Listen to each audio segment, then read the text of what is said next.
So,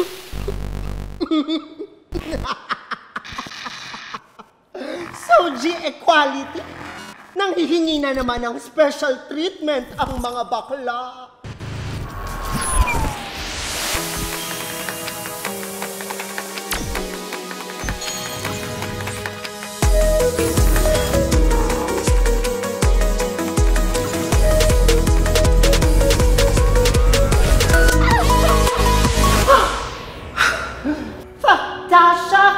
Tasha fabulosa. Sabi ko na nga, ba't lilitaw ka rin? At ba't ba kami ginugulo? Ano itong narinig ko nagpapakalat ka ng fake news? Isa daw kaming pa-special treatment? Ano ba itong set mo? Ano to? Hindi bagay sa'yo ang black and white? Excuse me. My name is Miss Black and White. At tapos na ang maliligayang araw mo.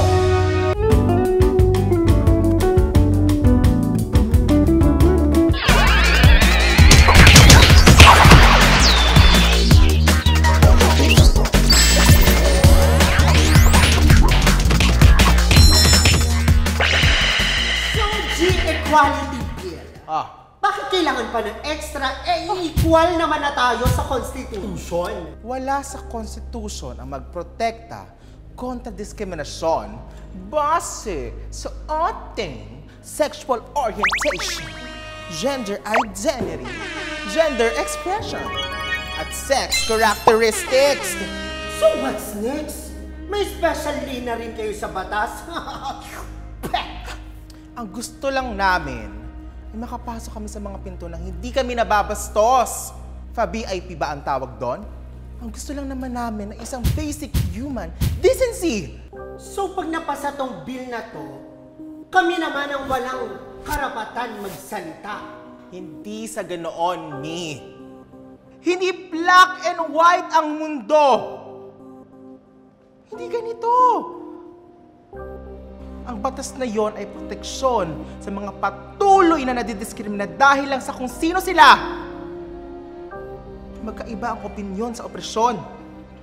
At ang batas dapat all-inclusive, walang naiiwan, walang nadidedma, dapat pantay. Walang kulang, walang sobra.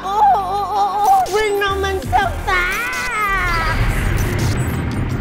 At ang tugon,